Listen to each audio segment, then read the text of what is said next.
الحمد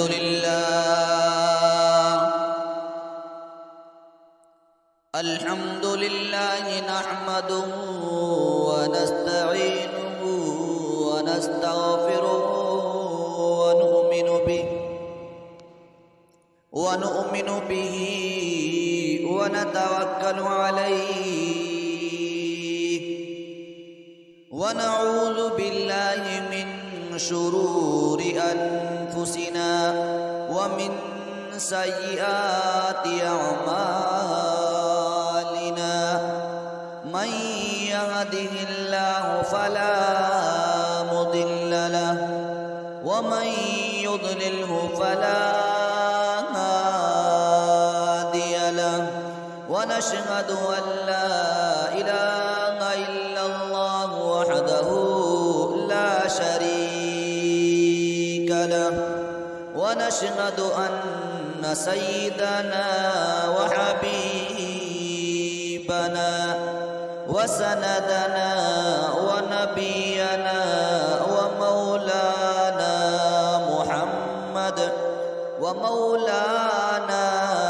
محمدا عبده ورسوله أما بعد فأعوذ بالله السميع العليم من الشيطان الرجيم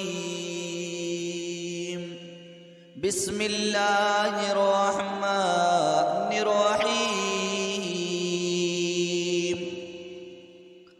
كل نفس ذائقة الموت صدق الله العظيم ومولانا العظام الكريم ونحن على ذلك لمن الشاهدين والشاكرين والحمد لله رب العالمين۔ تمام حضرات اخلاص اور محبت کے ساتھ درود شریف پڑھیں۔ اللہم صلی علی محمد وعلی آل محمد کما صلیت علی ابراہیم وعلی آل ابراہیم انک حمید مجید۔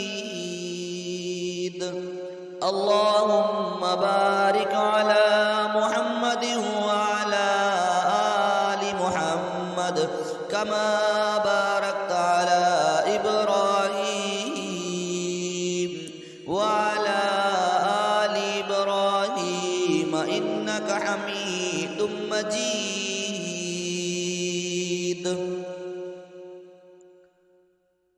میرے محترم بزرگوں اور عزیز ساتھیوں، آج جمادی الاخری جمادی الثانی کا آخری جمعہ ہے۔ میرے پیارے دوست اور بزرگوں، اس مہینہ میں امیر المؤمنین خلیفۃ المسلمین سیدنا صدیق اکبر رضی اللہ تعالیٰ عنہ کی وفات ہوئی۔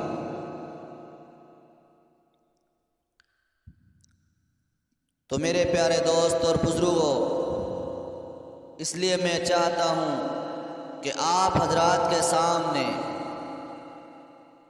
ان واقعات اور حالات کا تذکرہ کروں جن سے حضرت صدیق اکبر رضی اللہ تعالیٰ عنہ کی زندگی کے آخری روشن اور درخشندہ لمحات سامنے آ جائیں۔ میرے پیارے دوست اور بزرگوں، اگر آپ روایات کے مطالعہ سے واقف ہیں تو آپ کو سمجھنا اور آسان ہوگا۔ میرے پیارے دوست اور بزرگوں، حضرت صدیق اکبر رضی اللہ تعالیٰ عنہ فنا فی الرسول کے اس عظیم منصب پر فائز ہو چکے تھے کہ ان کی زندگی کے آخری لمحات بھی اپنے محبوب کی حیات طیبہ سے ملتے جلتے نظر آتے ہیں۔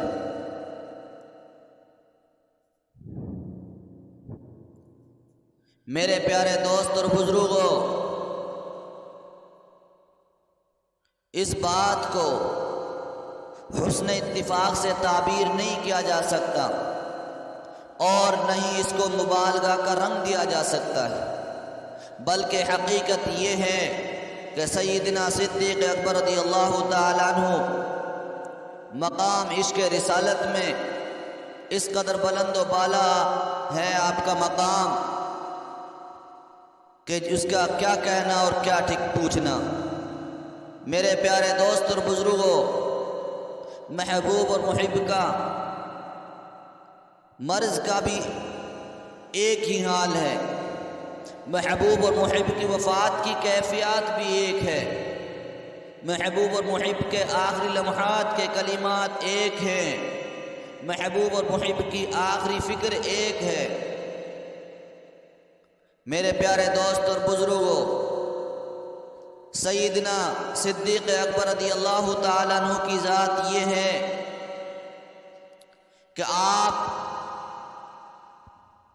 سب سے پہلے آپ صلی اللہ علیہ وسلم کی زندگی کے بعد، بلکہ آپ صلی اللہ علیہ وسلم کی زندگی میں بھی آپ صلی اللہ علیہ وسلم کے مصلی پر کھڑے ہوئے اور آپ نے امامت فرمائی۔ میرے پیارے دوست اور بزرگوں،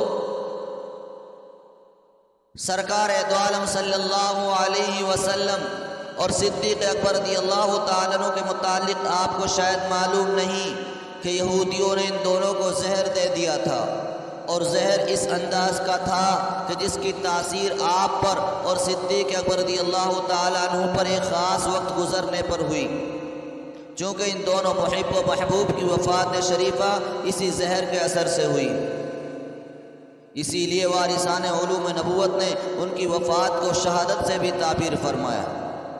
ہمارے آقا و مولا حضرت محمد الرسول اللہ صلی اللہ علیہ وسلم اور صدیق اکبر رضی اللہ تعالیٰ عنہ ایک دوسرے کے اس قدر قریب ہو گئے تھے کہ ان کی عادات و اطوار بھی ایک جیسے ہوتے چلے گئے۔ اس لیے مرض وفات کے جو حالات احادیث میں سرکار دو عالم صلی اللہ علیہ وسلم پر وارد ہوئے ہیں، ان سے ملتے جلتے حالات اور کیفیات سیدنا صدیق اکبر رضی اللہ تعالیٰ عنہ پر وارد ہوئے، جو دنیا عشق و محبت کی ایک عجیب و نادر مثال ہے۔ میرے پیارے دوست اور بزرگوں، حضرت ابو ہریرہ رضی اللہ عنہ فرماتے ہیں، جلد نمبر 2 بخاری شریف کی حدیث ہے، فرماتے ہیں جب خیبر فتح ہوا تو رسول اللہ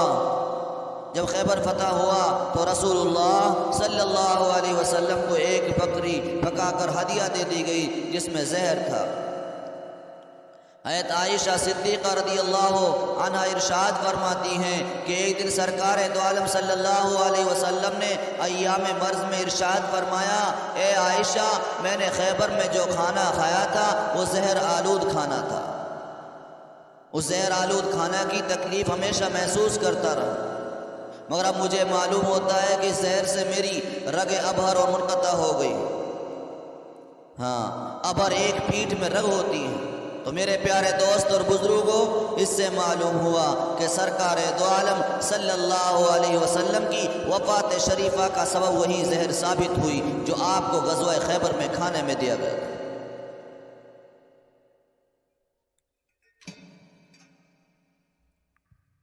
میرے پیارے دوست اور بزرگوں، سیدنا صدیق اکبر رضی اللہ تعالیٰ عنہ کے بارے میں آپ کو کیا کیا بتاؤں۔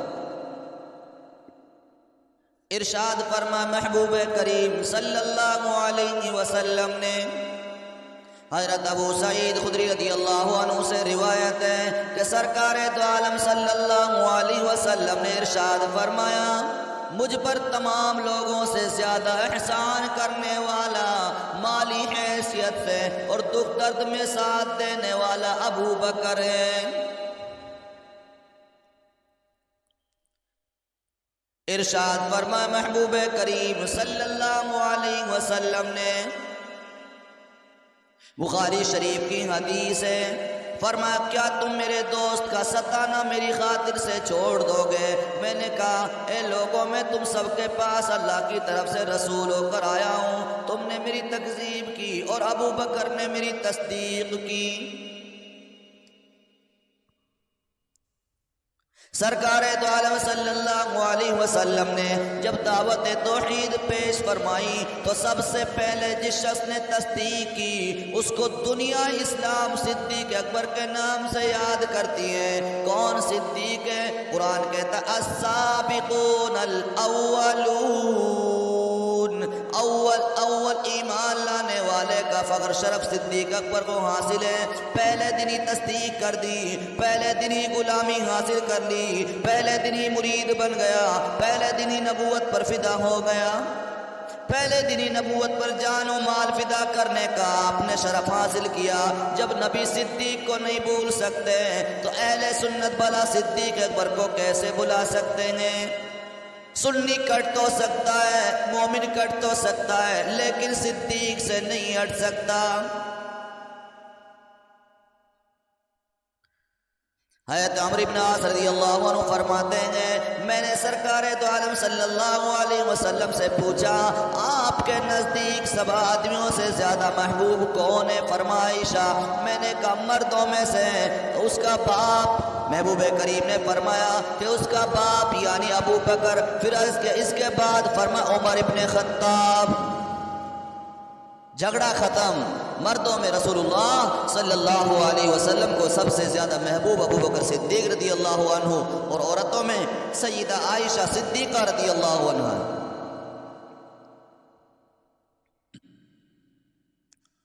ذرا غور کریں مسلمان،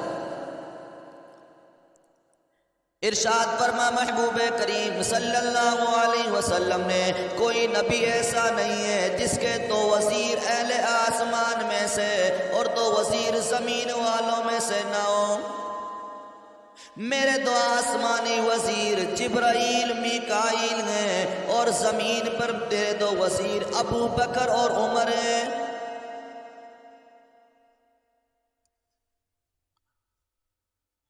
ذرا غور کریں مسلمان، سرکار دو عالم صلی اللہ علیہ وسلم جب مہاجرین انصار کے مجمع میں تشریف لاتے تھے جن میں حضرت ابو بکر اور حضرت عمر رضی اللہ تعالیٰ عنہ بھی موجود ہوتے تھے، بیٹھے ہوئے ہوتے تھے، اصحاب میں سے کوئی بھی آپ کی طرف نگاہ اٹھا کر نہیں دیکھتا تھا سوائے ابو بکر اور عمر کے۔ یہ دونوں حضرات آپ صلی اللہ علیہ وسلم کی طرف نظر اٹھا کر دیکھتے تھے، اور رسول اللہ صلی اللہ علیہ وسلم حضرت ابو بکر اور عمر رضی اللہ تعالیٰ عنہ کی طرف دیکھتے تھے۔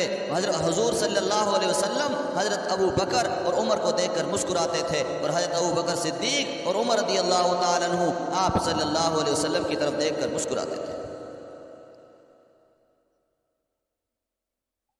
ذرا غور کریں مسلمان، ابو بکر رضی اللہ تعالیٰ عنہ کی تو یہ شان ہے، محبوب کریم صلی اللہ علیہ وسلم پر کلمہ پڑھنے والے مردوں میں سب سے پہلے ابو بکر، جس نے سب سے پہلے مومن ہونے کا اعزاز پایا ابو بکر صدیق ہیں، جو ہجرت میں اکیلے میرے نبی کے ساتھ چلا وہ ابو بکر صدیق ہیں، جس نے اسلام کی تاریخ میں سب سے پہلے کعبہ میں خطبہ دیا وہ ابو بکر صدیق ہیں، جس نے 40,000 دینار محبوب کریم صلی اللہ علیہ وسلم کے قدموں میں لا کر ڈال دیے ابو بکر صدیق ہے، جس نے اپنا گھرانہ قربان کیا ابو بکر صدیق کی ذات ہے، جس نے حضرت بلال رضی اللہ تعالیٰ عنہ کو آزاد کرایا ابو بکر صدیق ہے، جس نے عامر بن مغیرہ کو آزاد کرایا ابو بکر صدیق ہے، جس نے مسجد نبوی میں پہلی اینٹ رکھی وہ ابو بکر صدیق نے، جو بدر کے میدان میں پہلے آیا ابو بکر ہے، جس نے بدر کے میدان میں ہمارے نبی کو سینے سے لگایا وہ ابو بکر صدیق ہے، جس نے صلح حدیبیہ کا مشورہ دیا وہ ابو بکر صدیق ہے۔ نبوت جس کے گھر پر چل کر آئی، جس کے دروازے پر خود نبوت چل کر آئی وہ ابو بکر صدیق ہے، جس نے ہمارے نبی کو اپنے کندھوں پر بٹھایا وہ ابو بکر صدیق ہے، جو غار میں سب سے پہلے داخل ہوا ابو بکر صدیق ہے، جو غار سے سب سے پہلے باہر آیا ابو بکر صدیق ہے، جسے قرآن مجید نے ثانی اثنین کہا، وہ ابو بکر صدیق کی ذات ہے، جسے قرآن مجید نے والذی جاء بالصدق کہا، وہ ابو بکر صدیق کی ذات ہے، جسے قرآن مجید نے اذ یقول لصاحبہ کہا، ابو بکر صدیق کی ذات ہے، جسے قبا کے میدان میں نبی پر اپنی چادر ڈالنے کے لیے موقع ملا۔ کون ہے؟ معلوم ہونا چاہیے جس نے قبا کے میدان میں میرے نبی پر اپنی چادر ڈالی ابو بکر صدیق کی ذات ہے، جس نے نبی کو غار میں اپنی گود میں سلایا وہ ابو بکر صدیق ہے، جس نے سانپ کا ڈسنا برداشت کیا ابو بکر صدیق کی ذات ہے، جس کی ایڑی پر نبی نے اپنا لعاب دین لگایا وہ ابو بکر صدیق کی ذات ہے، جو معبد کے مقام پر پہلے پہنچا وہ ابو بکر صدیق ہے، جو قبا کے میدان میں آقا پر سائبان بن کر کھڑا ہو گیا، ڈٹ گیا، رک گیا، ابو بکر صدیق کی ذات ہے، جس نے قبا کی پہلی اینٹ رکھی وہ ابو بکر صدیق کی ذات ہے۔ تو مسلمانوں، سیدنا ابو بکر صدیق رضی اللہ تعالیٰ عنہ کی ذات یہ ہے کہ محبوب کریم صلی اللہ علیہ وسلم کو بھی زہر دیا گیا، سیدنا ابو بکر صدیق رضی اللہ تعالیٰ عنہ کو بھی زہر دیا گیا۔ حضور صلی اللہ علیہ وسلم کی علالت کا آغاز سر کے درد سے ہوتا ہے اور بخار کی تیزی سے ہوتا ہے، شدید بخار سے ہوا۔ صدیق اکبر رضی اللہ تعالیٰ عنہ کی علالت کا آغاز بھی سر کے درد کے ساتھ اور شدید بخار کے ساتھ ہوا۔ حضور صلی اللہ علیہ وسلم تقریباً 2 ہفتہ شدید بیمار رہے، صدیق اکبر رضی اللہ تعالیٰ عنہ بھی تقریباً 2 ہفتہ شدید بیمار رہے۔ حضور صلی اللہ علیہ وسلم نے بھی سوموار کو وفات پائی، صدیق اکبر رضی اللہ تعالیٰ عنہ نے بھی سوموار کو پیر کے دن کو وفات پائی۔ حضور صلی اللہ علیہ وسلم نے بھی 63 سال کی عمر گزاری، صدیق اکبر رضی اللہ تعالیٰ عنہ نے بھی 63 برس کی عمر پائی اور اس دنیا سے چلے گئے۔ حضور صلی اللہ علیہ وسلم کو بھی 3 کپڑوں میں کفن دیا گیا، صدیق اکبر رضی اللہ تعالیٰ عنہ کو بھی 3 کپڑوں میں کفن دیا گیا۔ یہ تھی محبوب اور محب کی محبت کی جھلکیاں جن سے سیدنا صدیق اکبر رضی اللہ تعالیٰ عنہ کا فنا فی الرسول ہونا ثابت ہوتا ہے، اور دنیا عشق و محبت میں ان کے محب رسول کے زمزمے گونجتے ہیں۔ ہر ایک کی آرزو ہوتی ہے، ہر ایک کی تمنا ہوا کرتی ہے، اور لوگوں سے سیدنا صدیق اکبر رضی اللہ تعالیٰ عنہ کی تمنا بھی سنو۔ سیدنا صدیق اکبر رضی اللہ تعالیٰ عنہ یوں تو صبر و استقامت کا پہاڑ تھے، مگر سرکار دو عالم صلی اللہ علیہ وسلم کی وفات شریفہ کے بعد افسردہ رہنے لگے، غمزدہ رہنے لگے، رنجیدہ رہنے لگے۔ سرکار دو عالم صلی اللہ علیہ وسلم کی وفات کے بعد صرف 2 برس 3 مہینہ 11 دن زندہ رہے۔ حضرت ابن عمر رضی اللہ تعالیٰ عنہ فرماتے ہیں رسول اللہ صلی اللہ علیہ وسلم کے فراق کا صدمہ آپ سے برداشت نہیں ہوا، ہر روز دبلے پتلے ہوتے چلے گئے، یہاں تک کہ سفر آخرت اختیار کر لیا، آخرت کی تیاری کی، آخرت کے سفر کی تیاری میں لگ گئے۔ آپ نے وفات کے بعد سب کو تسکین کا پیغام سنایا اور آپ کے دل کی بے قراری ختم نہیں ہوئی۔ ایک روز درخت کے سائے میں ایک چڑیا کو اچھلتے پھدکتے دیکھا، ایک ٹھنڈی سانس بھر کر اس سے فرمایا اے چڑیا تو کس قدر خوش قسمت ہے، درختوں کے پھل کو کھاتی ہے، جس درخت پہ چاہتی ہے جا کر بیٹھ جاتی ہے، جس ٹہنی پر چاہتی ہے بیٹھ جاتی ہے، اور میں تو ٹھنڈی چھاؤں میں رہتی ہے، خوش رہتی ہے، پھر موت کے بعد تم آ جائے گی جہاں تجھ سے کوئی سوال نہیں ہوگا۔ اے کاش ابو بکر بھی اسی قدر خوش نصیب ہوتا۔ کبھی فرماتے کاش میں درخت ہوتا، کاٹ لیا جاتا، کھا لیا جاتا۔ ان ارشادات سے آپ ذرا اندازہ لگائیں کہ محبوب کریم صلی اللہ علیہ وسلم کی وفات اور حلت کے بعد صدیق اکبر رضی اللہ تعالیٰ عنہ کی درد و گداز کی کیفیتیں کہاں تک پہنچ چکی ہیں۔ اور سیدنا ابوبکر صدیق رضی اللہ تعالیٰ عنہ کا تو یہ حال ہو چکا ہے۔ حضرت عمر رضی اللہ تعالیٰ عنہ نے سوچا میں نے ابوبکر صدیق رضی اللہ تعالیٰ عنہ سے کبھی بازی نہیں جیتی، مال دینے کا موقع آیا تو ابوبکر صدیق نے پورا گھرانہ لٹا دیا، میں نے جب کہ آدھا مال دیا تھا، اب کوئی موقع ہاتھ لگے، ایک مرتبہ دیکھا فلاں کوئی عورت ہے اس کی میں خدمت کرنے جایا کروں گا۔ یہ بوڑھیا عورت تھی، اس کے گھر پہ جانے کے لیے ارادہ کیا وہاں جاؤں گا اور اس کی خدمت کر دیا کروں۔ اس کے بعد اس بڑھیا کے گھر پہنچا، کہا اماں کوئی کام ہو تو میں حاضر ہوں، کوئی خدمت ہو، کھانا بنانا ہو، پانی لانا ہو۔ بوڑھی عورت بولی بیٹا کرنے والا کر گیا، بیٹا میرا کام تو کوئی کر گیا، کون ہے، کون آ چکا ہے؟ سیدنا عمر فاروق رضی اللہ تعالیٰ عنہ نے سوچا کل میں جاؤں گا، صبح جلدی جاؤں گا۔ آنے والی صبح میں جلدی پہنچا، کہا اماں میں حاضر ہوں، بتاؤ کیا کام کرنا ہے، کوئی خدمت بتاؤ، میں خدمت کرنے کے لیے حاضر ہوں۔ بڑھیا کہتے بیٹا کرنے والا کر گیا۔ حضرت عمر رضی اللہ تعالیٰ عنہ سوچنے لگے کون ہے جو اس قدر جلدی آ کر اس کا کام کر گیا۔ اگلی صبح پہلے ہی جا کے پہنچ گیا، رات کے سرے جاتے جاتے پہنچتا ہے، دروازے پر کھڑا ہوتا ہے، ایک بندہ آتا ہے اور دونوں ہاتھوں میں برتن ہے، پانی بھر کر لاتا ہے، اس کا کام کر جاتا ہے۔ عمر رضی اللہ تعالیٰ عنہ آگے کھڑے ہو جاتے ہیں، دیکھتے ہیں سیدنا ابوبکر صدیق کی ذات ہے۔ کہ صدیق یہ عالم ہے، کہ میں صدیق سے آگے کبھی نہیں نکل سکتا۔ تو میرے پیارے دوست اور بزرگوں، یہ تھی آخرت کی تیاری، یہ تھی ایک دوسرے کے ساتھ ہمدردی۔ ابن شہاب فرماتے ہیں حضرت صدیق رضی اللہ تعالیٰ عنہ کے پاس ہدیہ کا گوشت آیا تھا، آپ حارث ابن قلع کے ساتھ اس کو کھا رہے تھے، تناول فرما رہے تھے۔ حارث نے کہا یا امیر المومنین آپ نہ کھائیں، مجھے اس میں زہر کی آمیزش کا اشتباہ ہوتا ہے، مجھے معلوم ہوتا ہے اس کھانے میں زہر ملا ہوا موجود ہے۔ آپ نے ہاتھ کھینچ لیا، مگر اسی روز سے دونوں درد میں رہنے لگے، صحت کمزور ہونے لگی۔ 7 جمادی الاخری کو آپ نے غسل فرمایا، اسی روز سردی سے بخار ہو گیا، پھر نہیں سنبھلے جب تک جسم پاک میں آخری توانائی باقی رہی۔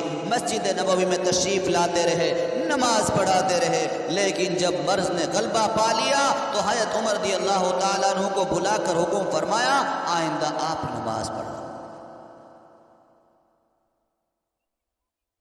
اکبر رضی اللہ تعالیٰ عنہ نے علاج کرانے سے منع کر دیا، فرمایا نہیں علاج نہیں کرانا، میرے محبوب نے آخری وقت میں دوا پلانے سے منع فرمایا ہے۔ حضرت عائشہ صدیقہ رضی اللہ تعالیٰ عنہ سے فرما دیا تھا آئندہ مجھے دوائی نہ پلائی جائے۔ تو صحابہ کرام نے پوچھا طبیب نے کیا کہا؟ آپ نے کہا طبیب مجھ سے مل لیا، اور طبیب نے فرمایا انی فعال لما یرید، میں جو چاہتا ہوں کرتا ہوں۔ اس سے معلوم ہوا کہ موت و حیات کا مالک اللہ تعالیٰ کی ذات ہے۔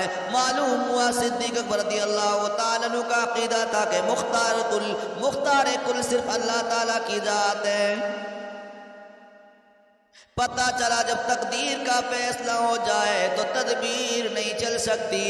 اس سے معلوم ہوا صدیق اکبر رضی اللہ تعالیٰ عنہ اپنے مولا کے فیصلہ پر راضی تھے کہ خدا کے ارادے کے سامنے کسی کو کوئی چارہ نہیں، سب اس کے محتاج ہیں۔ ذرے ذرے کا مالک ہو، پتے پتے کا مالک ہو، بوٹے بوٹے کا مالک ہو، کیونکہ وہ مالک کائنات ہے، وہ خالق کائنات ہے، وہ کسی کا محتاج نہیں، سب بندے اسی کے محتاج ہیں۔ مصلی فاروق اعظم رضی اللہ تعالیٰ عنہ کے سپرد کر دیا۔ سیدنا صدیق اکبر رضی اللہ تعالیٰ عنہ کی حلالت بڑھتی چلی گئی، بیماری بڑھتی چلی گئی، اور آپ اپنی بے انتہا نقامت اور کمزوری کی وجہ سے مسجد میں تشریف لانے سے معذور ہو گئے۔ تو آپ نے اپنا مصلی حضرت فاروق اعظم رضی اللہ تعالیٰ عنہ کے سپرد فرما دیا۔ سرکار دو عالم صلی اللہ علیہ وسلم نے دنیا سے تشریف لے جانے سے پہلے یہ امامت اور خلافت کی امانت حضرت صدیق اکبر رضی اللہ تعالیٰ عنہ کے سپرد فرمائی تھی۔ چنانچہ سرکار دو عالم صلی اللہ علیہ وسلم کی مرض وفات میں صدیق اکبر نے نمازیں پڑھائی۔ فرمایا محبوب کریم صلی اللہ علیہ وسلم نے ان ایام کی نمازیں ابو بکر پڑھائیں گے، بخاری شریف میں موجود ہے۔ ان دنوں کی نمازیں ابو بکر نے پڑھائی۔ حضرت سیدنا صدیق اکبر رضی اللہ تعالیٰ عنہ نے اپنے مرض وفات کے دنوں میں امامت اور خلافت کی امانت حضرت فاروق اعظم رضی اللہ تعالیٰ عنہ کے سپرد فرمائی۔ اس طرح سے اس خلافت کا نقشہ یوں بن گیا، ابو بکر خلیفہ رسول ہیں، عمر خلیفۃ الرسول ہیں۔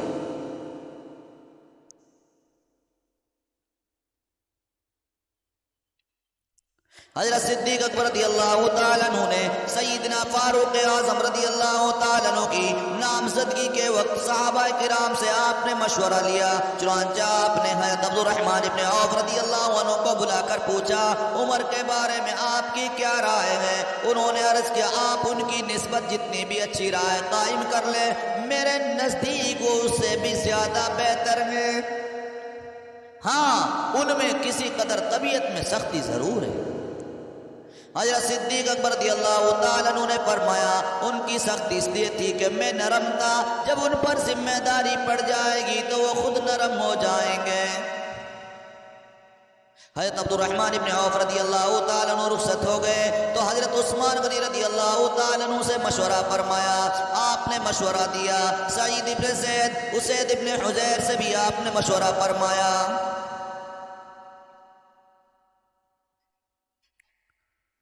سیدنا ابوبکر صدیق رضی اللہ تعالیٰ عنہ نے اسی طرح یہ سلسلہ جاری رکھا۔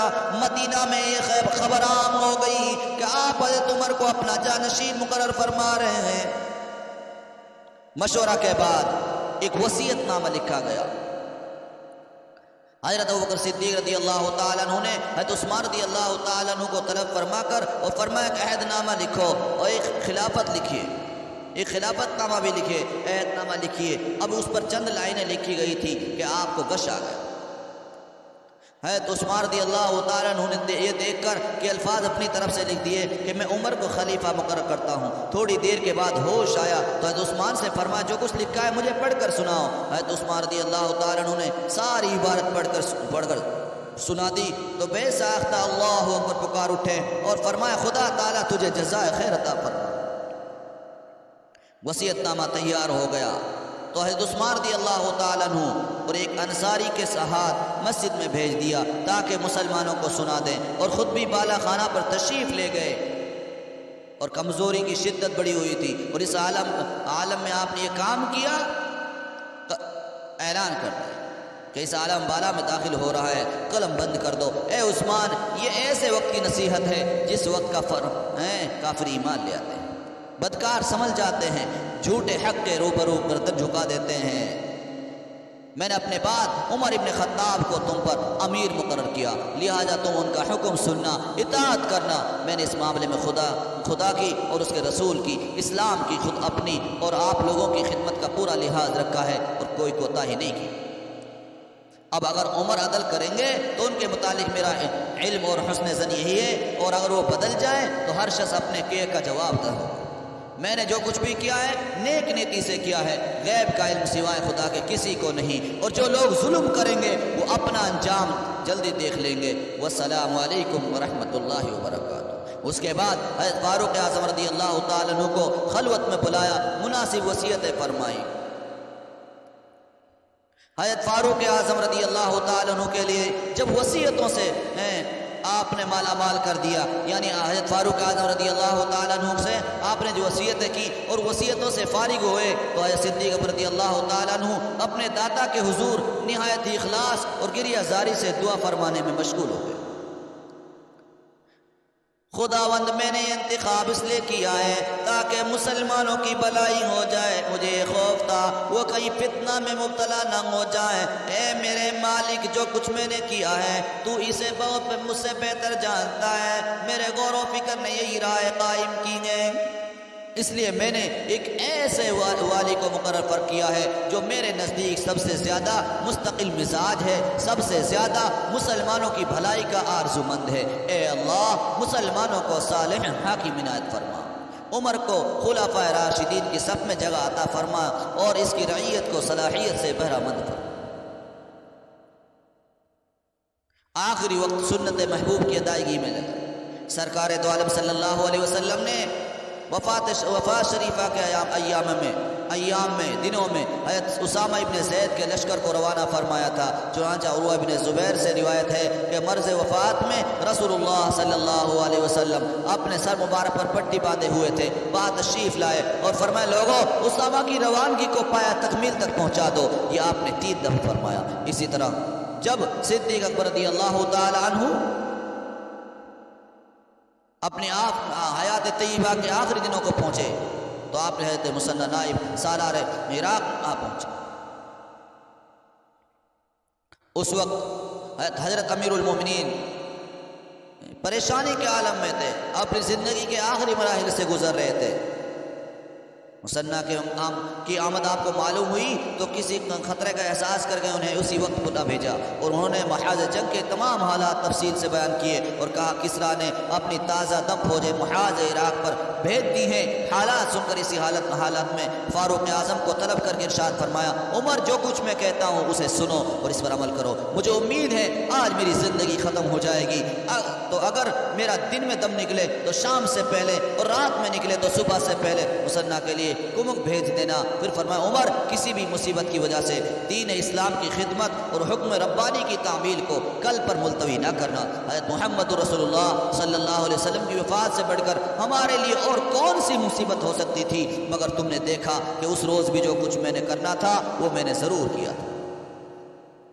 اس کے باعث اپنے قدموں پر کھڑے نہیں ہو سکتے، اس واسطے ان کی بیوی حضرت اسماء رضی اللہ تعالیٰ عنہ دونوں ہاتھوں سے سنبھالے ہوئے تھی، نیچے آدمی جمع تھے، ان سے مخاطب ہو کر فرمایا کیا تم اس شخص کو قبول کرو گے جو تم پر خلیفہ مقرر کروں؟ خدا کی قسم میں نے غور و فکر میں ذرہ برابر کمی نہیں کی۔ لوگوں کو خطبہ دے دیا کیا تم اس شخص کو قبول کرو گے جسے تم پر خلیفہ مقرر کروں؟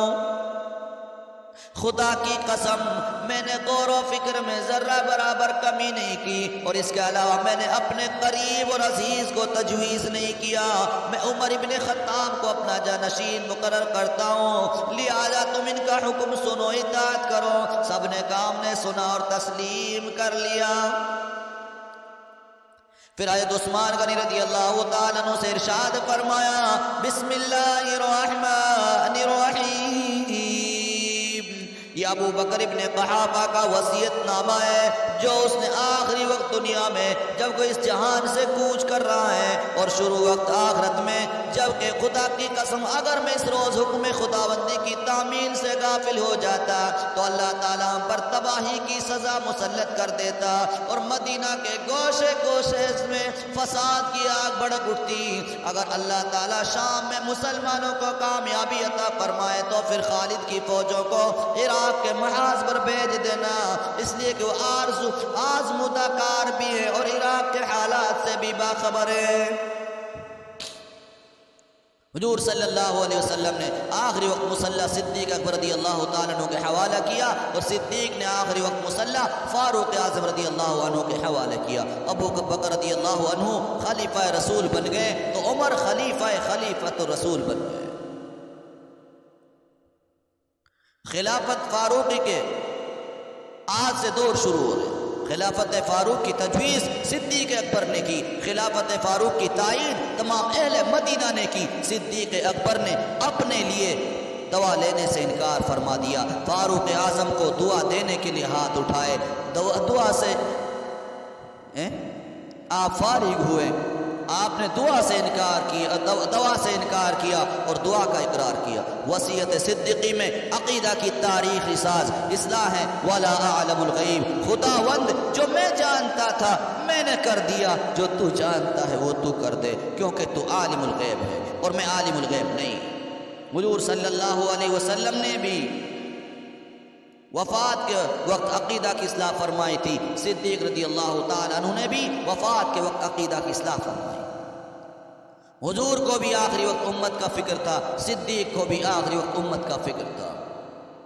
یہ حسن اتفاق نہیں بلکہ نبوت اور صدیقیت کی ایک دوسرے سے گہرے لگاؤ کی دلکش جھلکیاں ہیں۔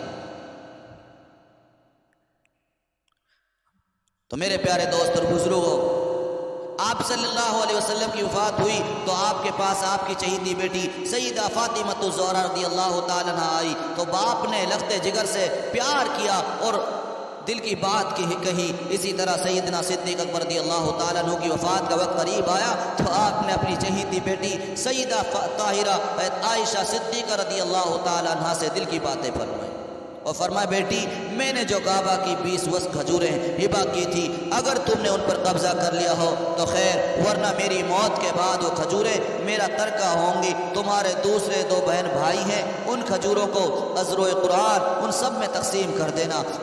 حضرت صدیقہ رضی اللہ عنہ نے عرض کیا، اے میرے والد گرامی، اے میرے والد محترم، میں حکم والا کی تعمیل کروں گی، اگرچہ اس سے زیادہ بھی کوئی مال آپ نے مجھے ہبہ کیا ہوتا تو میں اسے بھی آپ کے حکم کے مطابق چھوڑ دیتی۔ حضرت ابوبکر صدیق رضی اللہ عنہ نے اپنی تمام دولت راہ خدا میں لٹا دی تھی، یہاں تک کہ زمانہ خلافت میں ان پر بیت المال کا 6000 روپیہ قرض چڑھ گیا تھا، لیکن تقویٰ اور دیانتداری کا ایک بے نظیر نمونہ دیکھنے کو ملتا ہے کہ آپ دیکھیے وفات کے وقت مسلمانوں کا ایک حبہ بھی، ایک دانہ بھی اپنی ذات پر خرچ کرنا، صرف کرنا یا اولاد کے لیے چھوڑ کر جانا گوارا نہیں کیا۔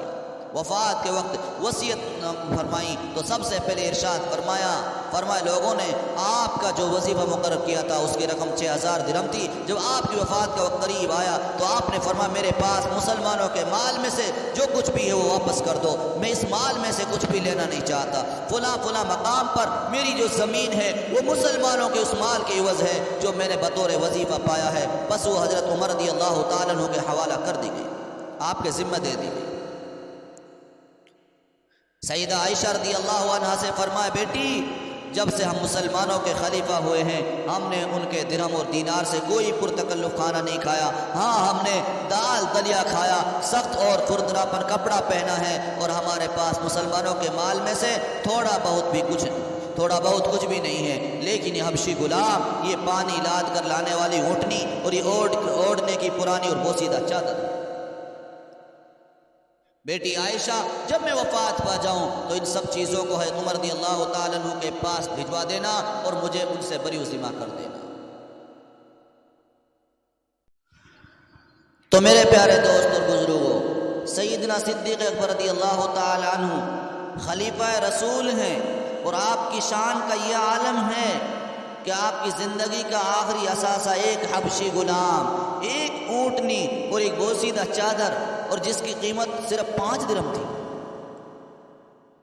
اونٹنی یا غلام بھی سیدنا صدیق اکبر رضی اللہ تعالیٰ عنہ کے ذاتی کام کے لیے نہیں تھے، بلکہ اونٹنی کا دودھ سرکاری مہمانوں کو پلایا جاتا تھا، اور غلام بھی اسلامی حکومت کے مہمانوں کی خدمت بجا لاتا تھا، کیونکہ صدیق اکبر رضی اللہ تعالیٰ عنہ کے پاس کوئی ذاتی مال تو تھا ہی نہیں،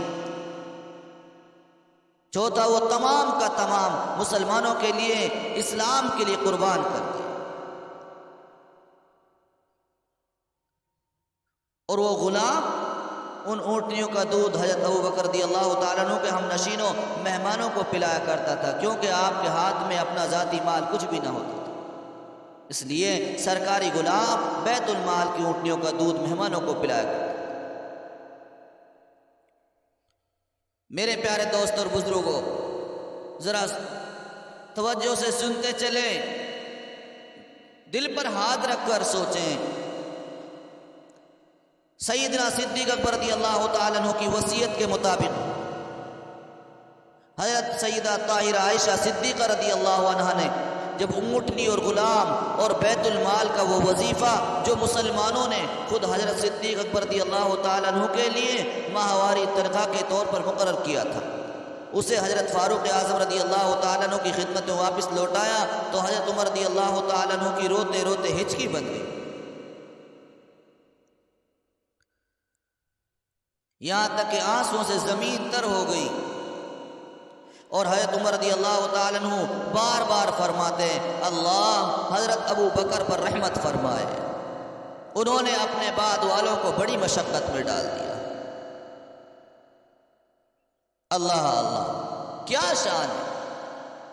یہ ہے شان صدیقی کی، یہ ہے شان صدیقی کہ ایک کھوٹی کوڑی بھی مسلمانوں کی واپس کی اور اپنا تمام حساب مخلوق خدا سے بے باک فرما کر اب اپنے خالق حقیقی کی طرف ہمہ متوجہ ہو جاتے ہیں اور آخرت کے سفر کی تیاری شروع کر لی۔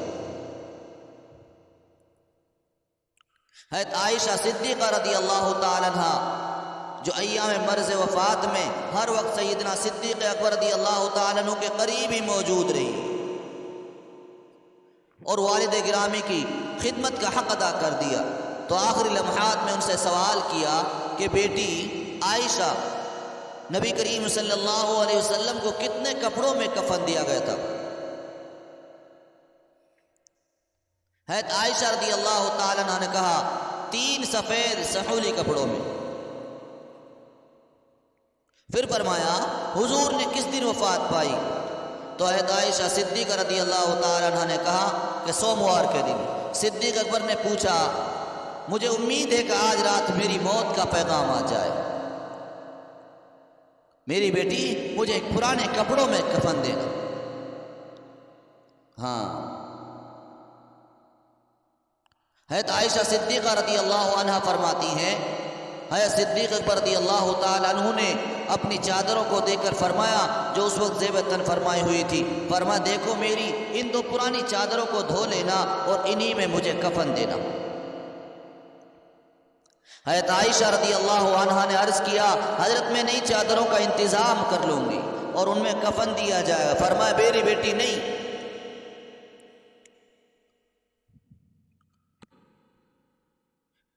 زندہ مرنے والے کی بنسبت نئے کپڑوں کا زیادہ محتاج ہوتا ہے۔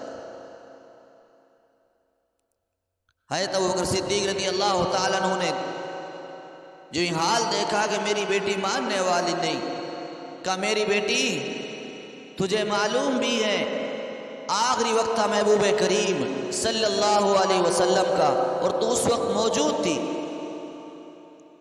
اور اس وقت محبوب کریم صلی اللہ علیہ وسلم کو 3 کپڑوں میں کفن دیا گیا، تو خود بول رہی ہے، تو سن میری بیٹی فَإِنَّ الْحَيَّ أَحْوَجُ إِلَى الْجَدِيدِ مِنَ الْمَيِّتِ، میری بیٹی زندہ مرنے والے کی بنسبت نئے کپڑے کا زیادہ محتاج ہوتا ہے، اس لیے مجھے نئے کپڑے کی ضرورت کوئی نہیں، مجھے نئے کپڑوں میں کفن نہ دینا بلکہ یہ کسی مدینہ کے غریب کے کام آئے گا۔ اور میں نے آپ کو بتایا مسلمانوں دل پر ہاتھ رکھ کر فیصلہ کرو، امیر المومنین خلیفۃ المسلمین جو وظیفہ بیت المال سے لیا تھا وہ تمام کا تمام واپس کر دیا، اپنی زندگی کا پورا اسلام پر خرچ کر دیا، غلام اونٹنی واپس کر دیے، بیٹی کو جو 24 وسق کو ہبہ کیا تھا اس کی تقسیم کا بھی حکم دے دیا، نیا کفن کوئی نہیں بلکہ فرمایا 2 پرانی چادروں کو دھو کر کفن بنانے کا حکم دے دیا، کہا میری بیٹی مجھے پرانے کپڑوں میں کفن دینا۔ اور آج مسلمانوں ذرا دل پر ہاتھ رکھ کر سوچو آج ہمارا تمہارا کیا حال ہے۔ اگر کسی کا انتقال ہو جاتا ہے ہم مردے کے پاس نہیں جاتے، میت کے قریب نہیں جاتے، بلکہ اس کے کپڑوں کو کسی ڈنڈے سے اٹھاتے ہیں، اس کے کپڑوں کو اٹھاتے ہوئے گویا کہ ڈر لگتا ہے۔ مال دولت پر سب کی نظر جاتی ہے، مگر دیکھو آج امام المسلمین کا کیا حال ہے کہ ابو بکر صدیق رضی اللہ تعالیٰ عنہ ایک اونٹ اپنے پاس نہیں رکھتے، اگر صدیق اکبر ایک غلام اپنے پاس نہیں رکھتے، اگر صدیق اکبر رضی اللہ تعالیٰ عنہ تمام وظیفہ واپس کر دیتا ہے، نیا کفن نہیں لیتا ہے، تو صدیق اکبر بی بی فاطمہ کا فدیہ کیسے چھین سکتا ہے؟ شرم کرو تمہیں شرم کوئی نہیں آتی، اس صدیق کو غاصب کہتے ہوئے شرم کوئی نہیں آتی کہ جو اپنے کفن کے لیے نئی چادروں کا بھی روادار نہیں۔ صدیق نے تمہارا کیا بگاڑا ہے؟ صدیق نے کیا غصب کیا؟ ابو بکر صدیق کا تو یہ حال ہے۔ خود محبوب کریم صلی اللہ علیہ وسلم نے فرمایا قیامت کے دن سب سے پہلے میرے لیے زمین کھولی جائے گی، یعنی قبر شریف، پھر ابو بکر، پھر عمر کے لیے۔ جب پوری دنیا ختم ہو چکی ہوگی، قیامت کا سما ہوگا، سب سے پہلے محبوب کریم صلی اللہ علیہ وسلم منصہ شہود پر تشریف لائیں گے۔ جب کوئی نہیں ہوگا تو حضور ہوں گے۔ جب کوئی حضور کریم صلی اللہ علیہ وسلم کے قبر مبارک سے اٹھنے کے بعد صدیق اکبر اور پھر فاروق اعظم کو سعادت حاصل ہوگی۔ اور صدیق کو غاصب کہتے ہو، تمہیں حیا کوئی نہیں آتی؟ ذرا سوچو، اس صدیق اکبر رضی اللہ تعالیٰ عنہ کے لیے زبان کھولنے سے پہلے ذرا احساس کر لینا کہ کس شان کے مالک کے لیے ہم برا بول رہے ہیں۔ صدیق اکبر رضی اللہ تعالیٰ عنہ کی شان تو یہ ہے، صدیق اکبر رضی اللہ تعالیٰ عنہ نے سب سے پہلے اسلام کی تصدیق کی۔ صدیق رضی اللہ تعالیٰ عنہ نے سب سے پہلے اسلام کا برملا اظہار کیا۔ صدیق رضی اللہ تعالیٰ عنہ نے سب سے پہلے اسلام کے لیے مار کھائی۔ صدیق رضی اللہ تعالیٰ عنہ نے سب سے پہلے اپنے جسم کو لہولہان کرایا۔ صدیق رضی اللہ تعالیٰ عنہ نے سب سے پہلے کلمہ طیبہ کی صدا بلند کی۔ صدیق رضی اللہ عنہ نے سب سے پہلے نبوت کی تصدیق کی۔ صدیق رضی اللہ عنہ نے سب سے پہلے معراج کی تصدیق کی۔ صدیق رضی اللہ عنہ نے سب سے پہلے حضور اکرم صلی اللہ علیہ وسلم کے لیے جان و مال لٹایا۔ صدیق رضی اللہ عنہ نے سب سے پہلے اپنے محبوب کو کندھوں پر اٹھایا۔ اور مسلمانوں، تمہیں معلوم ہونا چاہیے جس نے سب سے پہلے کلمہ پڑھا ابو بکر صدیق ہیں۔ جس نے سب سے پہلے مومن ہونے کا شرف حاصل کیا ابو بکر صدیق ہیں۔ جو ہجرت میں اکیلے میرے نبی کے ساتھ چلا وہ ابو بکر نے۔ جس نے اسلام کی تاریخ میں سب سے پہلے کعبہ میں خطبہ دیا وہ ابو بکر صدیق کی ذات ہے۔ جس نے 40,000 دینار محبوب کریم صلی اللہ علیہ وسلم کے قدموں میں لا کر ڈال دیے وہ ابو بکر صدیق ہیں۔ جس نے حضرت بلال رضی اللہ عنہ کو آزاد کرایا ابو بکر ہیں۔ جس نے عامر بن مغیرہ کو آزاد کرایا ابو بکر صدیق ہیں۔ جس نے مسجد نبوی میں پہلی اینٹ رکھی وہ ابو بکر صدیق ہے۔ جو بدر کے میدان میں پہلے آیا وہ ابو بکر صدیق ہے۔ جس نے بدر کے میدان میں ہمارے نبی کو سینے سے لگایا وہ ابو بکر صدیق ہے۔ جس نے صلح حدیبیہ کا مشورہ دیا وہ ابو بکر صدیق ہے۔ نبوت والی ذات چل کر جس کے دروازے پر گئی وہ ابو بکر صدیق کی ذات ہے۔ جس نے ہمارے نبی کو اپنے کندھوں پر بٹھایا وہ ابو بکر ہے۔ جو غار میں سب سے پہلے داخل ہوا وہ ابو بکر ہے۔ جو غار سے سب سے پہلے باہر آیا وہ ابو بکر ہے۔ جسے قرآن میں ثانی اثنین کہا وہ ابو بکر صدیق ہے۔ جسے قرآن مجید نے والذی جاء بالصدق کہا وہ ابو بکر صدیق کی ذات ہے۔ جسے قرآن مجید نے اذ یقول لصاحبہ کہا وہ ابو بکر صدیق کی ذات ہے۔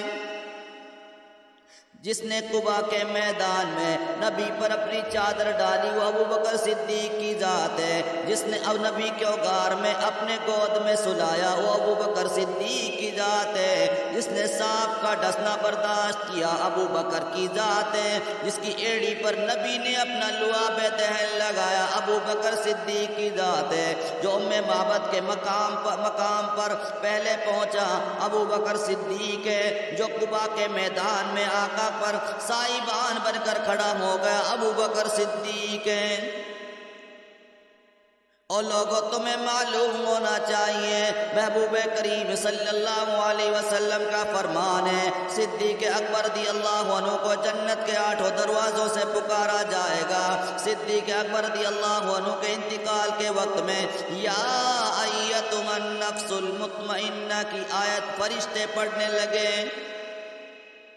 اور صدیق کی وہ ذات ہے، اللہ تعالیٰ نے آپ کے لیے سلام کہلوایا۔ صدیق کی وہ ذات ہے، آپ نے ٹاٹ کا لباس پہنا، مالک کائنات نے فرشتوں کو حکم دے دیا آج میرے صدیق نے ٹاٹ کا لباس پہنا ہے، تم بھی ٹاٹ کا لباس پہنو۔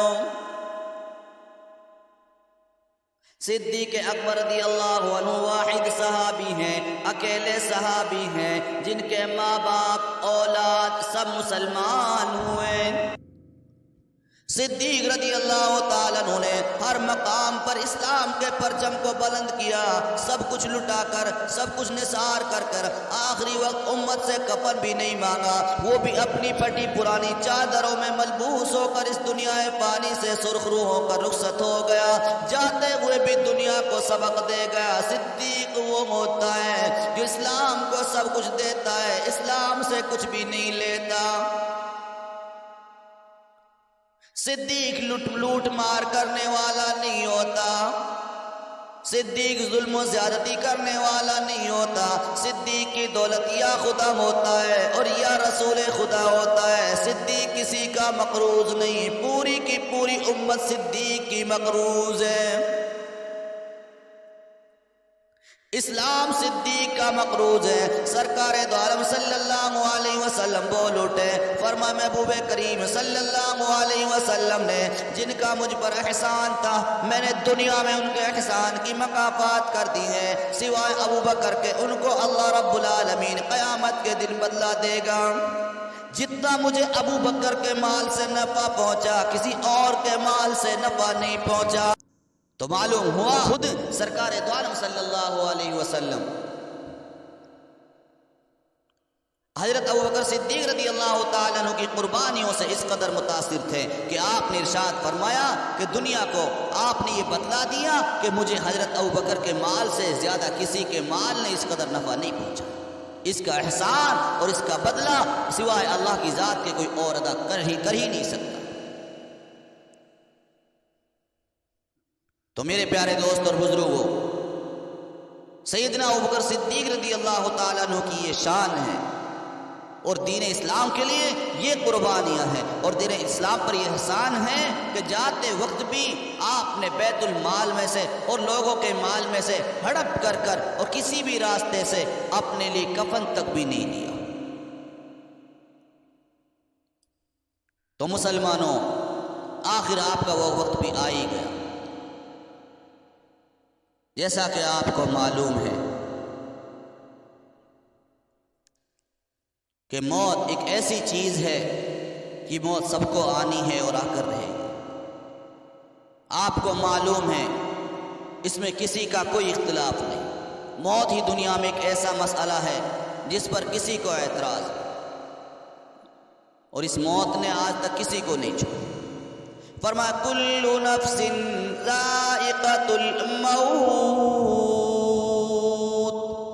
موت کا مزہ ہر ایک کو چکھنا ہے، موت ہر ایک کے دروازے پر جاتی ہے، موت کا ذائقہ ہر ایک کو چکھنا ہے، چاہے نبی ہو یا ولی ہو یا صدیق ہو، عمر ہو، فاروق رضی اللہ تعالیٰ عنہ کی ذات ہو، کتب ہو، ابدال ہو، بادشاہ ہو، امیر ہو، فقیر ہو، ولی ہو، امام ہو، عالم ہو، جاہل ہو، وقت کا بادشاہ کیوں نہ ہو، چاہے اپنے آپ کو کتنا بڑا ملنگ کہلانے والا ہو، جب موت آتی ہے اس کو بھی موت کا سامنا کرنا پڑتا ہے۔ مگر کتنے خوش نصیب ہیں وہ لوگ جو موت بھی شرمندہ کرتے ہیں وہ گزر جاتے ہیں، موت بھی فخر کرتی ہے کہ میں نے ایسے لوگوں کی بھی زیارت کی جو زندگی کی حقیقی مسرتوں سے سرشار ہیں اور اب بھی رحمت خداوندی ان کے انتظار میں ہے۔ تو میرے پیارے دوست اور بزرگوں، حضرت عائشہ رضی اللہ تعالیٰ عنہ فرماتی ہیں کہ آخری وقت مجھے فرمایا کہ بیٹی مجھے وفات کے بعد آپ صلی اللہ علیہ وسلم کے پہلو میں دفن کر دیں۔ وہ وقت آ ہی گیا کہ مسلمانوں کا یہ غمخوار، یہ رسول غار کا یار آخر موت کے منہ میں چلا۔ جیسا کہ میں نے بتایا ہر ایک کو موت کا سامنا کرنا۔ ابو بکر رضی اللہ تعالیٰ عنہ نے حضرت عائشہ رضی اللہ تعالیٰ عنہ کو وصیت فرمائی کہ مجھے رسول اللہ کے پہلو میں دفن کیا جائے۔ موت کی ساتھ لمحہ بلمحہ آپ پر آتے آتے وہ وقت آئے گا۔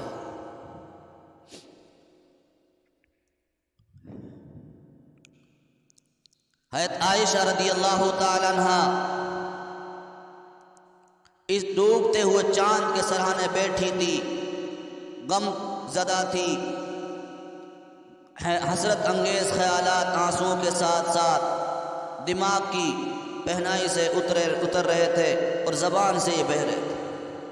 چند اشعار بھی پڑھے تھے جن کے بعد حضرت ابوبکر صدیق رضی اللہ تعالیٰ عنہ نے فرمایا تھا بیٹی یہ نہ پڑھو بلکہ یہ کہو جاءت سکرۃ الموت بالحق ذالک ما کنت منہ تحید۔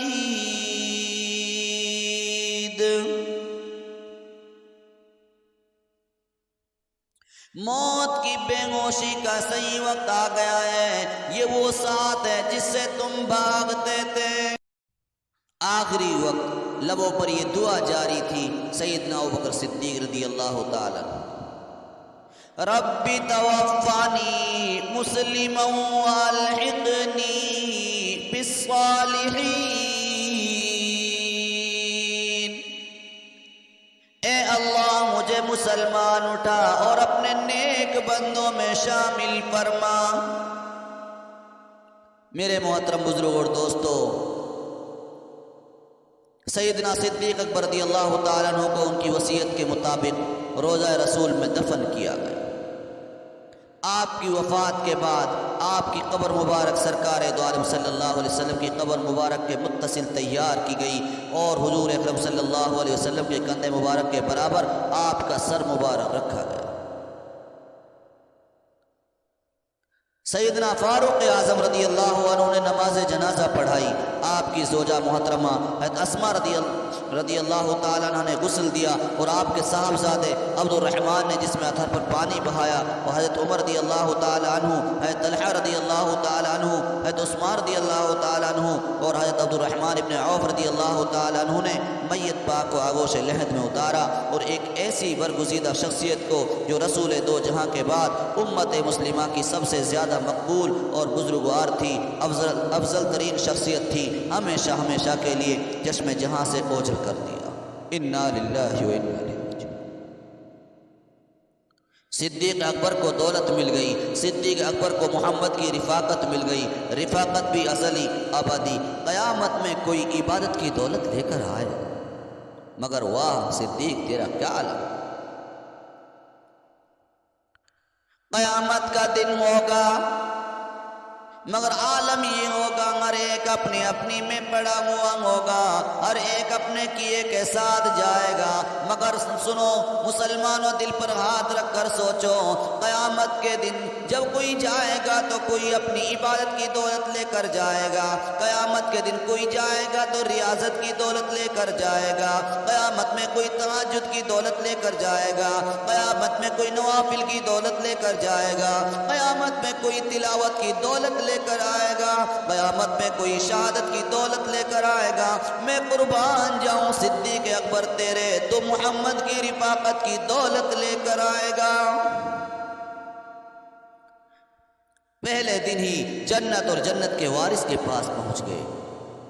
او مسلمانوں، تم جنت کے فیصلے کرتے پھرو، تمہارے ذی میں جو آئے کرتے پھرو۔ صدیق جنت میں پہنچ چکا ہے، سدا جنتی ہے اور جنتی رہے گا، اور جنت کا قابل فخر سرمایہ صدیق رضی اللہ تعالیٰ عنہ کی ذات ہمیشہ ہمیشہ کے لیے سو گئی ہے، اور کل میرے محبوب کے ساتھ آپ کی ذات گرامی بھی ہوگی۔ اس لیے دعا کریں اللہ پاک ہم سب کو شان صدیق سمجھا دیں، عظمت صدیق ہمارے دلوں میں بٹھا دیں۔ اللہ پاک تمام کے تمام صحابہ کرام رضوان اللہ تعالی علیہم اجمعین کی برکت سے ہم سب کو ایمان کے لیے آخری وقت تک کے لیے قبول فرمائیں، ہم سب کو ایمان اور دین پر دنیا سے جانے کے لیے قبول فرمائیں، ظلم و زیادتی سے ہم سب کی اللہ پاک حفاظت فرمائیں۔ وآخر دعوانا الحمدللہ۔